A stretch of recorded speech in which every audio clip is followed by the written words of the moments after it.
सदगुरु श्री राम स्वरूप साहेब की जय। बोलिए वर्तमान आचार्य गुरुदेव की जय। विश्व वंदनीय संत सम्राट बंदी छोर सदगुरु श्री कबीर साहब जी, मेरे हृदय मंदिर के आराध्य परम पूज्य गुरुदेव जी, पूजा की योग सभी संत समाज में चरण कमलों में सिर झुका के 3 बार बंदी करता हूं। बोलिए श्री सदगुरुदेव की जय। सदगुरु श्री कबीर साहब जी का एक बहुत सुंदर लक्ष्य था कि सब जीवों की इज्जत हो। जीव मनुष्य जन्म में आकर के अपनी इज्जत को भूल जाता है, क्या समझने लगता है कि मैं शरीर हूं, लेकिन ये चेतन जीव शरीर नहीं है। शरीर अलग है और जीव अलग है। बहुत लोग तो कहते कोई जीव को सिद्ध करके दिखावे, सिद्ध तो यही है गया जब तेने कह दिया कि सिद्ध करके दिखा दे, कहते ही जीव सिद्ध हो जाता। इस भेद को समझना चाहिए। लोग कहते हैं कि ये तत्व मिल जाते हैं तो एक सत्ता प्रकट हो जाती है, और तत्व बिखरे तो जीव कहां है ही नहीं। अब बताइए, ये घड़ी टंगी हुई है सामने, जो मनुष्य की कारीगरी है। शहर खत्म हो जाए, घड़ी बंद हो जाएगी, उसमें जीव नहीं है। और मनुष्य शरीर में जीव है, पशु में जीव है, पक्षी में, उसमें खाने में जीव है, जो सुख और दुख को जानता है, जनैया है। और जब जीव शरीर से निकल जाता है तो वहां कोई सुख दुख जानने वाला नहीं। तो पृथ्वी में सुख दुख जानने का कोई भी गुण नहीं,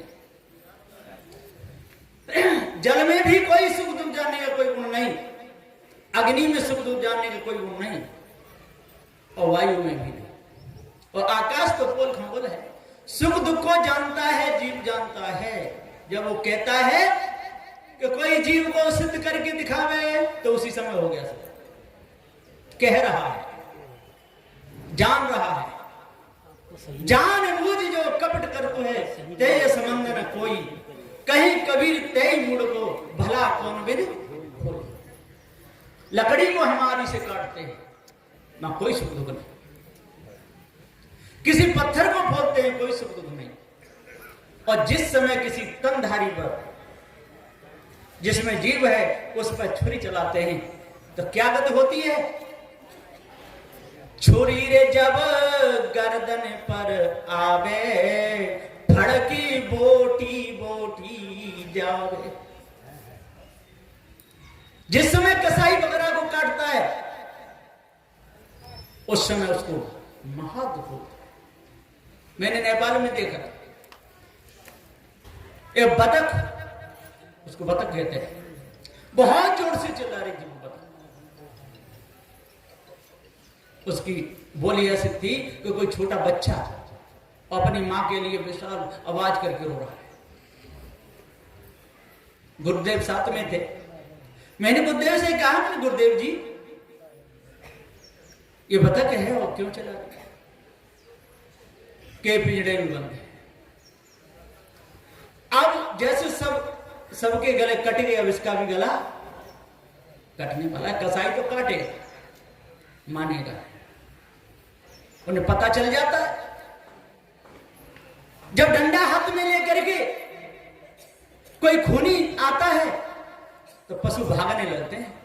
और संत गुरुजन जब हाथ में डंडा लेके चलते हैं तो कुत्ते चुपचाप बैठे रहते हैं, वो डरते भी नहीं और सामने से निकल जाते। मेरा आसन है वहां ऊपर, सबने देखा होगा। कबूतरी को मैं रोज उड़ा देता था वहां से, जहां सबको पता है वहां आसन है। फिर भी आकर एक घोंसला रख लेती थी। उसके जो लाके रखती कूड़ा, उसको मैं फेंक देता था। एक दिन ऐसा आया कि बिना कूड़े के उसने अंडा वहां रख दिया, और नीचे बैठ करके मैं रोज पाठ करता था, खड़ा रहता था, निकलता रहता। लेकिन वो कबूतरी वहां से उड़ी नहीं, और फिर उसने अपना घोंसला यूं कहते हो रख लिया। एक बार झाड़ू लेकर के मैंने उस पर करा, तो अपने अंडों के ऊपर लेकिन इसलिए ये भी जानते हैं कि ये कैसा आदमी है। तो जीव यहां सिद्ध हो गया, जीव सत्य है, अजर अखंड है, अनादि है, कभी मरता नहीं और नासिक तत्वों का भी नहीं होता।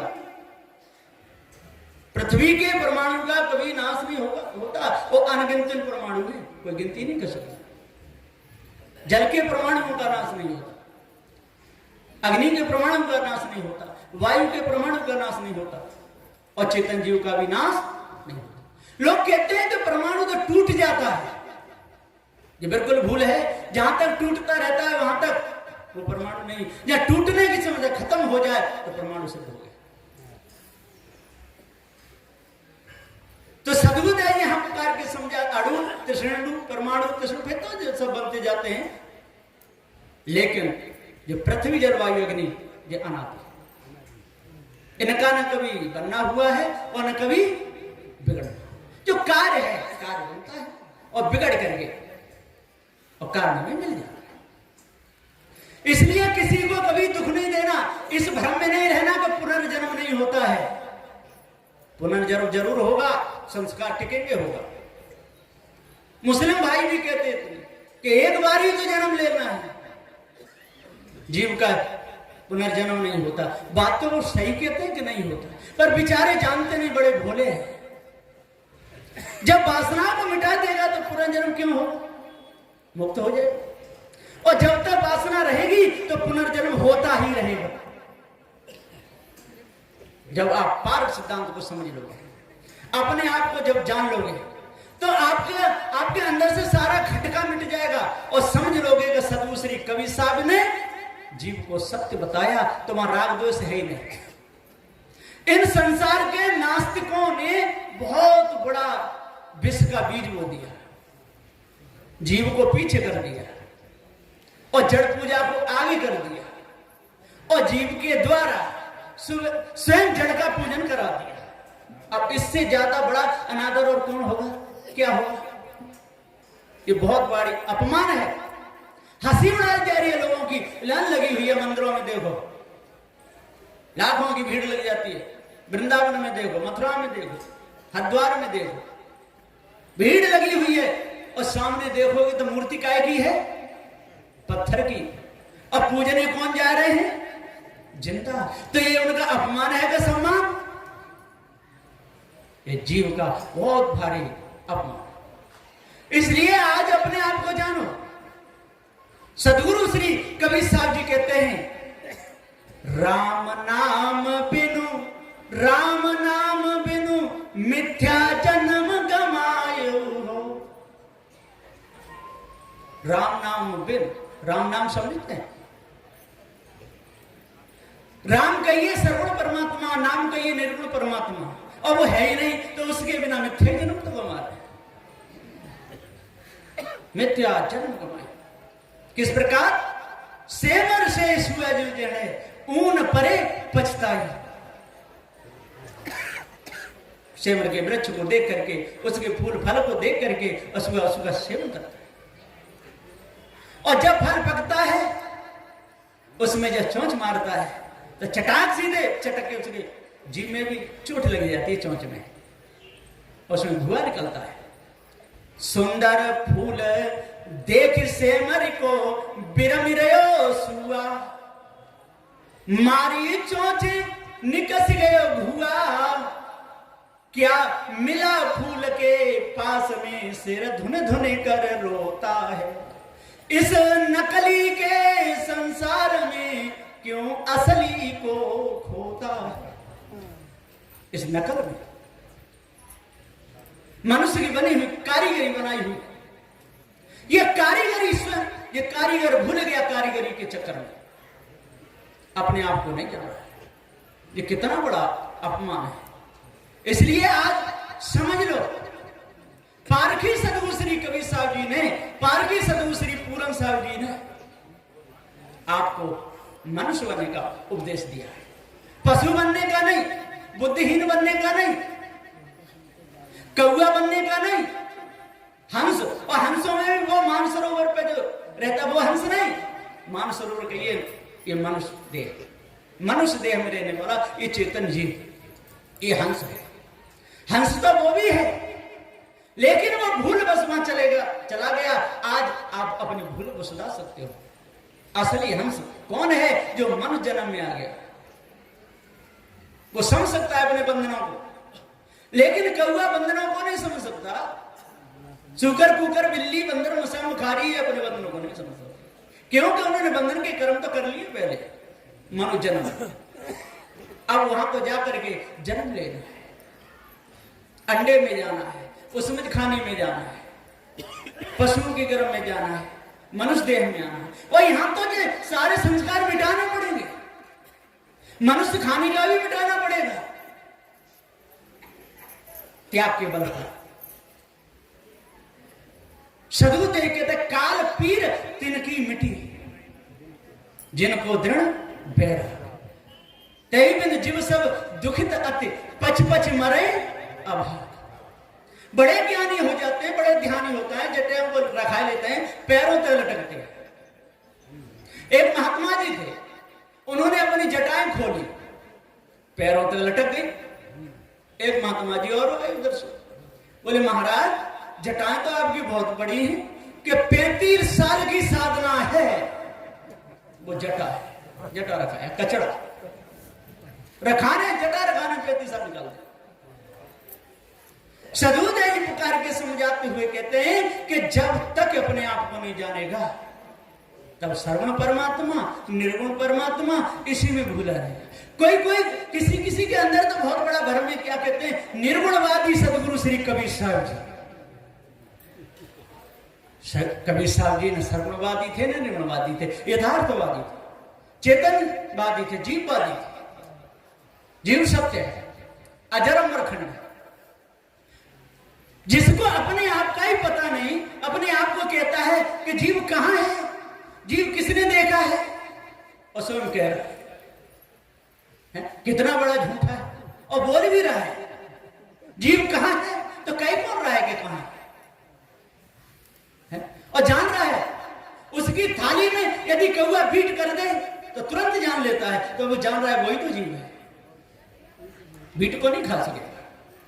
लोग कहते हैं कि खाने योग चीजें ही खप सकती है, बिना खाने योग नहीं। कोई पत्थर की रोटियां बना के दे दे घिस के बढ़िया बढ़िया, और पार्स कर दे लोहे के लड्डू, तो कोई खाएगा? हाँ, पागलपने में गोबर को तो खा भी सकता है, कि वो नरम होता है, पिलपिला होता है, खा जाएगा। अमोरी लोग खा लेते हैं, मलमूत्र को खा जाते हैं, चलते रहते हैं, टट्टी करते रहते हैं, पेशाब करते रहते हैं, भूख लगती है, उस मल को ही खा जाते हैं। कुत्ताओं का झूठा दूध पी जाते हैं, कर से निकाल करके मुर्दाओं के मांस को निकाल के खा जाते हैं। अब बताइए, जो खाने योग्य है, जो नरम है, जो जीभ पे रख के अंदर चले जाए, उसको तो खा सकता है, पर पत्थर को खाए, बालू के लड्डू बना के खा लेगा? नहीं खा पाएगा। और कहता है नहीं, सब में परमात्मा घुसा हुआ है, तो कोई चीज खाने में दोष नहीं। लोहे की सरिया दे दो उसको, अकेले जी गन्ना है, चबेगा? ऐसे ऐसे लोग घर में बैठे हुए, और वो जनता को पागल कहते हैं, फिर भी लोग समझते नहीं, देखते रहते हैं यूट्यूब पे, खूब देखते। कौन है? उसको कहते हैं धीरेन्द्र कृष्ण शास्त्री। कितने लोग हैं, कितनी भीड़ होती है, और वो कहता है अरे पागलो, अरे पागलो, और वास्तव में पागल है, क्योंकि उसकी भूलों को पकड़ नहीं पाए। पागल हुए कि नहीं? वो सही कहता है, बिल्कुल। वो कहता है कि देखो मैं कितना इनको भरमा रहा हूं, फिर भी ये मेरे को पकड़ नहीं पा रहे। ऐसे पागल है। क्या वो लोहे की सरिया को गन्ना बना सकता है? कभी नहीं बन सकता। प्रकृति विरुद्ध कोई भी कार्य हो नहीं सकता। हनुमान का तो मुखी बंदर का बना दिया, कितना बड़ा अपमान किया है। भक्त की हंसी उड़ाई है, और मुख बंदर कर दियो के पीछे पूंछ लगाई है। यदि वर्तमान में हनुमान का अर्थ है मान को हनुमान सत्यवादी थे, राम के सेवक रहे होंगे, हम ये नहीं कहते हनुमान नाम के नहीं होंगे, लेकिन वो मनुष्य थे, कोई बंदर नहीं। यदि आज वो होते, कोई कहता है कि बंदर पूछ लगा दे, तो क्या जेल में होते ये सारे के सारे?